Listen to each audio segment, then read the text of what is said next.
Serena Winters Valley Sport. Coach, those last 10 possessions, they went scoreless, 9 of 10 of them. And talking about just the defense and how you wanted it to change, this whole week, what was the difference in the fourth quarter? It was the grind, it was individuals who made their mind up. They were going to impact the outcome. And, they knew kind of where we are at this point. And every game that we win is going to have to be and start on the defensive end of the floor. I thought Isaac was phenomenal when Kuzma down the stretch. And then our big guys cleaned up the glass when he had the one shot. So not giving them second opportunities and forcing them tough shots, gave us a chance to win it. I was actually going to ask you about that defensive play that Isaac made on Kuzma right at the end there. What does that type of defensive play do for a team, for your team, to close it out? I mean, even with just the energy that brings. I mean, that's it. That's the grind that we have to play with. That's the only way we give ourselves a chance. And the guys knew that, and they gave themselves a chance tonight. Kelsey Rose, The Athletic. JB, going off of that, how much did you guys need this win, just building off of, pre-All-Star and then the game on Thursday, and with all the injuries that have been going on? Yeah, I mean, to be honest with you, I was less concerned about the results and more concerned about the effort and the performance. If we do the things and play the way that we play, I can live with whatever the results are. I just thought that, our past two games, we weren't ourselves. So, win or loss, if we're ourselves and the best version of ourselves, we can live with that. And then Lowry getting going on that stretch, especially from the perimeter, but just continuing to work back, but him being able to go on that run, how helpful is that? Just kind of that spark on the offensive end, especially. I mean, we need all the buckets we can get, and I think people have forgotten or underestimated the ability of Lowry and what he's capable of. He's had a difficult year this year with us, battling the COVID and the injuries and those things. But he's a hell of an offensive weapon. So we've got to find more and more ways to keep using him. And he's got to continue to contribute the way he did tonight. Ashley Bastock, Cleveland.com. JB, you guys had 23 points off turnovers, and you had quite a few in the first half, and that seemed like it was helping keep things close. When you don't have a true point guard, especially out there, how key is it to take advantage of those extra possessions that you guys get? I mean, we've got to manufacture buckets no matter what, no matter how we can. And, again, it all starts for us with our defense. And our defense has to get stops, one, but if we can get some conversions where we can get out in transition and get some easy baskets off their turnovers, we need that as well. So we've got to figure out a way to manufacture runs, and that's what we're doing. And then a handful of plays, I think of Lowry finding Jarrett at the rim with about 3 minutes left in the fourth, and Jarrett and Isaac got a shot blocked, grabbing the ball and going up with it. The bigs just seem to have so much awareness and seem to be so in tune with each other. Just at this stage of the season, how key is that? And again, especially with the personnel issues you guys are having now. Well, I mean, if we continue to play with our three big guys, they have to find a way to impact. And again, it's been so in and out. You know what I mean? We've missed a ton of time together, so we're still working on that. But their willingness to try and their willingness to do for each other will give us a chance. Thanks. Marla Ryan, the Akron Beacon Journal.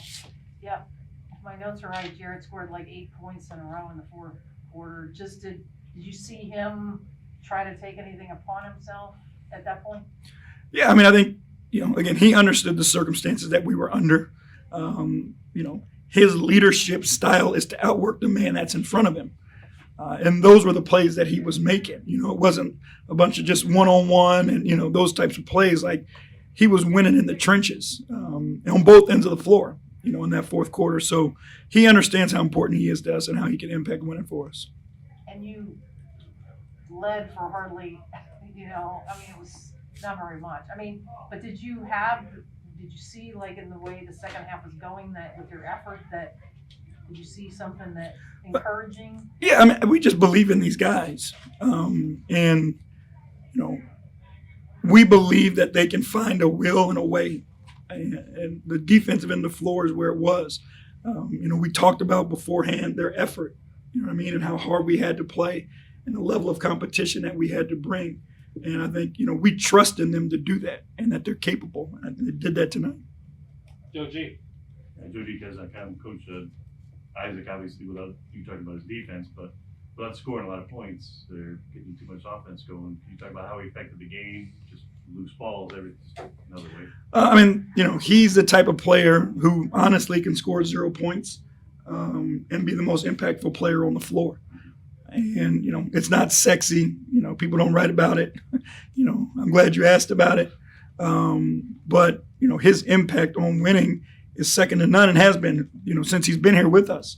We've put him in some extremely difficult situations, since he was a rookie here. And never once has he flinched, never has he wavered. The only thing that he does is try to help us win. And, he wins it in the effort. He wins it, in a way that most people aren't willing to do it. I think that's why we're lucky to have him.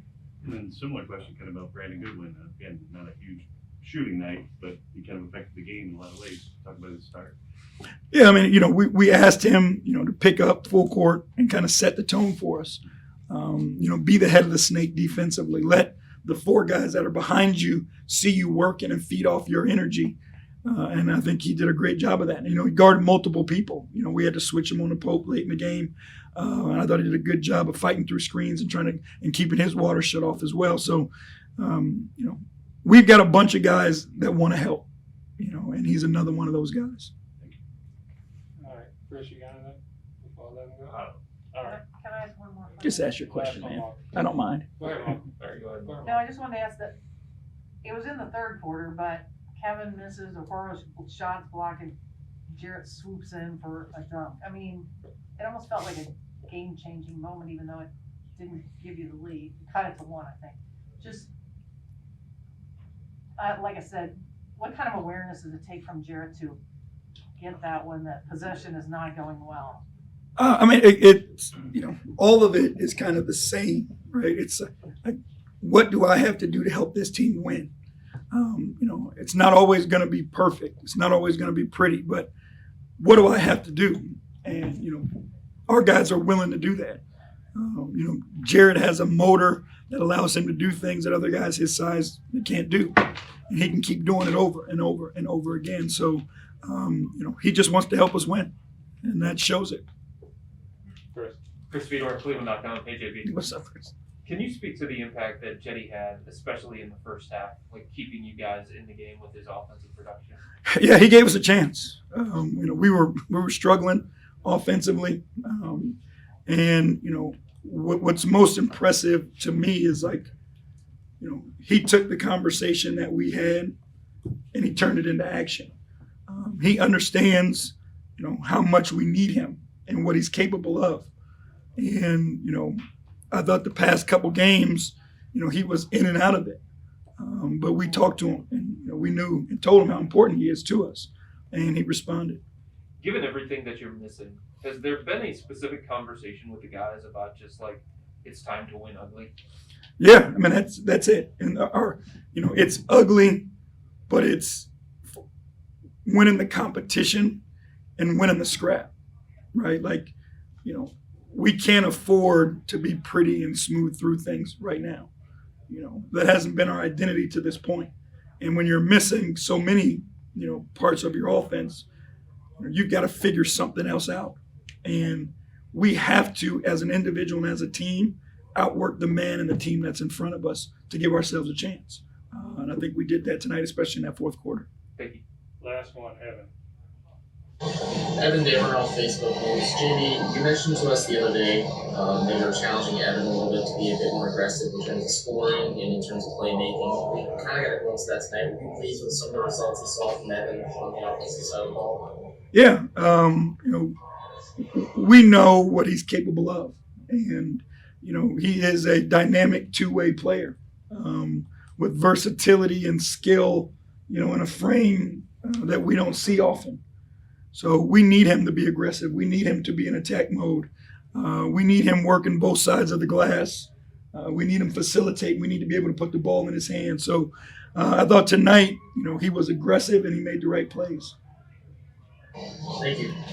Thanks, David. Thank you you, guys. David. Have a good night. Thanks, Joe. Thank you.